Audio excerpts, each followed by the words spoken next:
1982 in month August when we met in Frankfurt. It was very much interesting for myself, and according to my knowledge at that time, something about mathematics and about Tabligh, the mathematics of Tabligh, which Allah teach us for the creation. Couldn't catch the word mathematics of what? The mathematics of the Tabligh. For example, one. If the one I taught you there. Yes, the one I mentioned in the mosque. Yes, sir. Are you referring to that? Yes, sir. Right. Now, it was so much for me inside me that I did not. I have some knowledge on this mathematics. I studied some time about it, and I made such a research, small research, and my question is actually, if there is a formula which we can say through this Allah has created the creation, The whole life and everything. through the mathematics of the Tabligh. Yes. Because if there is, then I might I understand your question. yes. Please sit down. By mathematics of Tabligh, this young brother Muhammad Wada means that once during 1982 visit to Frankfurt, I explained to the young men present that you cannot become victorious unless you follow the ways of nature and the reproductive system of nature. And that system is not like a missionary system that out of a community of 500 or 1,000, just one missionary is expected to produce, or like the honey bee comb system, where just one queen is reproductive and the rest are laboring and working to support the queen. The system observed in nature is very different.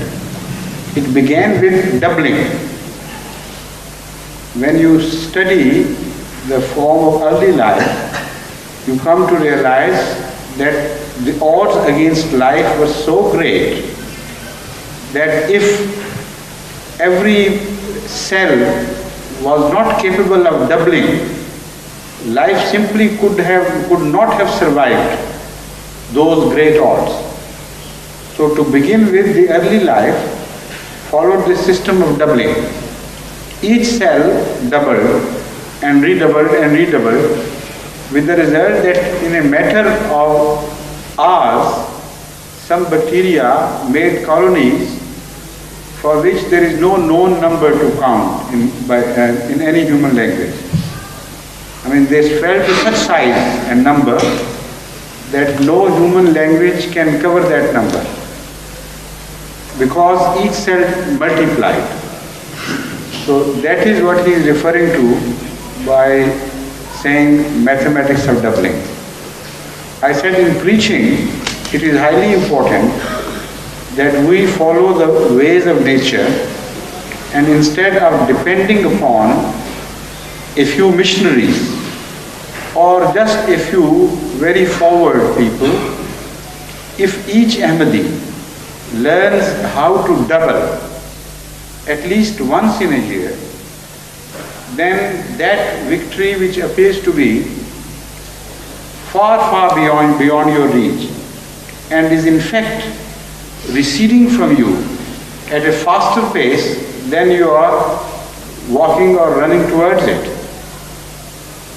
I explained to them that it is a fact that people, non-Ahmadis are reproducing through the normal sexual system, the normal reproductive system, at 100 times or more rapid rate than we are gaining converts. So how could you ever dream of capturing the entire world for the sake of Islam unless you rectify your ways and begin to imitate nature of Allah. And the nature which was imitated by every prophet. And during the early time of prophethood, this was the phenomena which was responsible for great revolutionary changes and none other. This is what I tried to impress upon them, and also I quoted an example to make them remember this. It's a very interesting example. It is said that the person who invented chess, the king of China, it is said that he was a Chinese and it was the emperor of China to whom it was presented, but whatever the details be, they are neither here nor there. The conversation which passed between them, that is important. The emperor was so pleased that he asked the inventor of chess to name his prize, and it would be for the asking. So he said, "O Emperor, the prize is very big. I hope you will not mind if I ask that prize." He said, "No, name anything. My empire is far too big for you to defeat me." So he said, "Take one piece of rice, one seed of rice, put it in the first check, what do you call khana, first khana? Chess mein square kehte hain? Yes. In the first square, and 2 in the second square, and 4 in the third, and 8 in the fourth, and 16 in the fifth, and 32 in the sixth, and 64 in the seventh, and so on and so forth. Calculate this number, and please give me only those seeds of rice which, according to calculation, should fall to the lot of the last check, last square." So the king was very much annoyed. He said, "Behead this man because he has insulted me. He asked too little. And he has insulted him by asking such a trivial thing from me." The Prime Minister was a very mathematical man. So he kept on working in his mind, and he asked the king, begged the king to permit him to speak. So he said, "Yes, what do you want to say?" He said, "Behead him all right, but not for asking too little, for asking too much. Because if you sell the entire empire, still you cannot fulfill his demand." That is exactly how it works out. Because once I remember this, when I was in the first year in government college, somebody asked me this question. He said, "Look here, if there is a piece of paper so thin or so thick that in 1 inch 50 sheets should be accommodated, and you put 50 sheets one over the above, and that would make 1 inch. So take that paper and fold it, double it 50 times. How high would be the height of that pile of papers?" That was the question. So in those days there were no computers, and my mathematics was very weak. It took me 2 days to work it out, and ultimately, can you imagine what the result was? Can anybody offer a guess? You, Muhammad Oda? Pardon? How high the pile would rise if you fold the paper doubling each time? In? How big? Could it reach a mile high? More? So which is the highest, tallest guess? Yes? It would be larger than the planet Earth, sir. Much larger. because it is 1,66 lakh some thousand miles high. So take a calculator, you can now calculate it in a matter of minutes. Just press it and continue to press. 1,66 lakh and some thousand miles, not inches.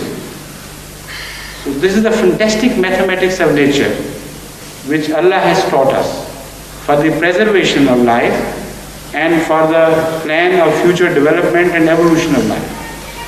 So as life progressed, the division of labor took place and fewer cells were involved, and a larger portion of the cells were absolved of the responsibility of reproduction in one manner. But in another manner, they continue to reproduce individually. Each cell or life would have got extinct. For instance, in the human body of every person, each living cell is reproducing and multiplying. Otherwise, the daily use of energy and the stress of our labors would dissolve the whole body and dissipate it into nothingness within a matter of days or weeks. Because every 7 years, the whole system of the body, every cell is changed into a new one. And the number of cells is so great that again there is no word in any language to count that number. Unimaginably high. And that body is maintained by the process of duplication. Yet for reproduction, just a few cells are specialized. But when I say a few, the order is still very high. When somebody's count falls and it is said that only 100,000 cells per drop are visible, then doctors begin to express hopelessness about his possibility to bear children. They say the number has fallen so low that you can't bear children now. There is a remote possibility. It has to be normally 4 million per field. So that is an immense number. So those have the capability of doubling and reproducing in the form of another human being. So I told him, if you want to really conquer the world for the sake of Islam, learn Allah's ways and know that at the time of every prophet, this was the phenomena adopted. As we learned from the history of Ahmadiyyat, it's a fresh history in our mind. At the time of Masih Maud ﷺ, every Sahabi, every companion was a preacher, and he was reproducing. And the second advantage of this is, which perhaps he doesn't remember, but I also told him, that if you reproduce at every level, then you draw a balanced society from around you. Like it happened at the time of Hazrat Masih Maud ﷺ. A Nawab would be preaching to a Nawab, an advocate would be preaching to an advocate, a peon would be preaching to a peon. In their own respective spheres, Ahmadiyyat spread in a most well-balanced manner. A miniature society was created which was exactly depictive of the society outside. It was miniature but in proportions. It was reflective of what was around. But if you ask just the missionaries to preach, they have their limited reach. And every missionary has his own reach. Some can fly high, some can fly low, and they can't change that platform of their approach because they are made like it. So then you will be very limited in your approach. So whichever way you look at it, you should be fully prepared for a large-scale contact with the non-Muslim world. A very large contact is to be made now. We have already lost so much time. This is why I gave the first target to Germany to be 100 German Muslims. And I said, as long as you do not gain following from the local people who are the true sons of the soil, you cannot establish Ahmadiyyat anywhere in any country of the world. So I'm so happy that despite the fact that many of the boys there are not highly educated compared to other countries, compared to England for instance. The standard of per capita education is positively lower and much lower than that of the Ahmadis living in UK. Yet their speed of progress and propagation is much faster, because during the last 4 or 5 months since I launched this scheme there, they have got 50 converts by now with the grace of Allah. While ever since the inception of mission up to the time when this new scheme was introduced, there were not 50 converts over all that period.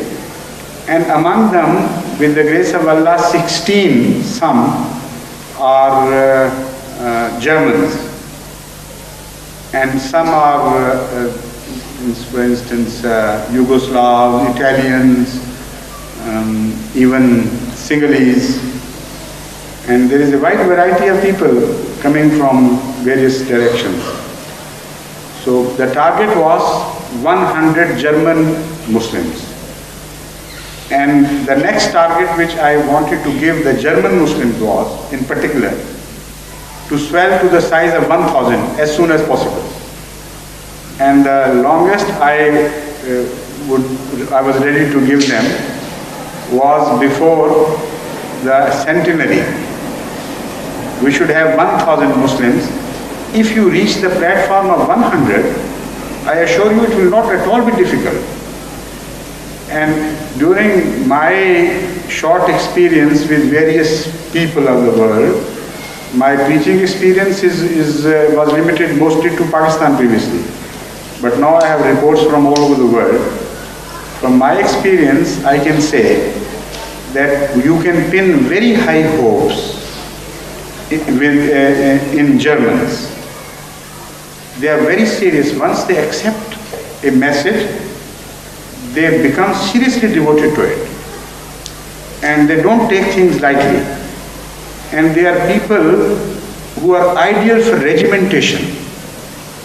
They have always produced results through regimentations. So through religious regimentations, 100 Germans can create revolution in the country. And once they become 1,000, then you'll see the things changing everywhere in every direction, most rapidly.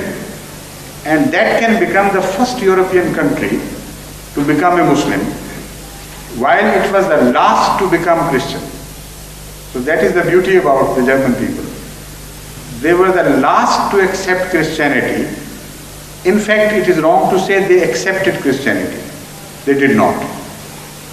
The only people in Europe who refused point blank to accept Christianity were the German people, until it was decided by the other German nations to put them to sword. And through the use of sword, they destroyed a large number of the Germans, and whatever was left was forced to accept Christianity under the punishment of death. So that is also a great compliment to them. Their simple, straightforward minds could not understand the intricacies of Christian doctrine of Trinity. This is why they didn't accept. And their simple, straightforward minds are readily accepting Islam because it is exactly according to their nature. So this is why I am relying on Germans to become first European country which should be declared a Muslim country. And this is not a tall hope or high talk.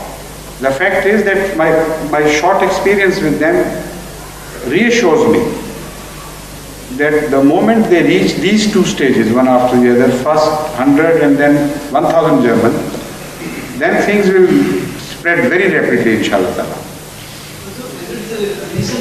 That is the mathematics of doubling.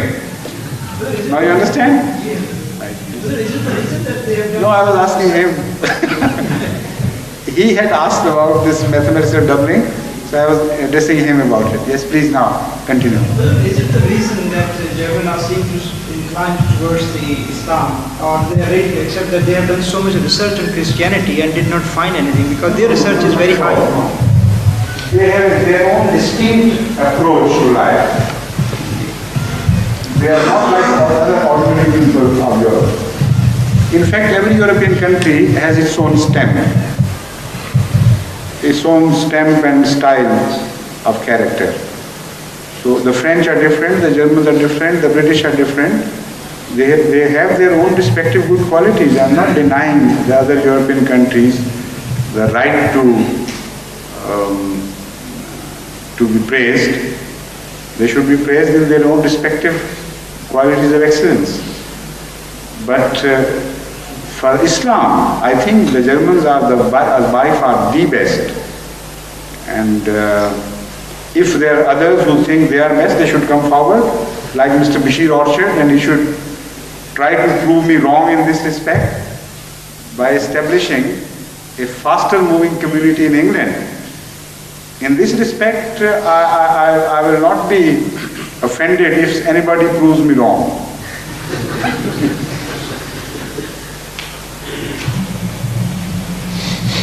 So shall we say, have the boys come after eating, or they are still at it?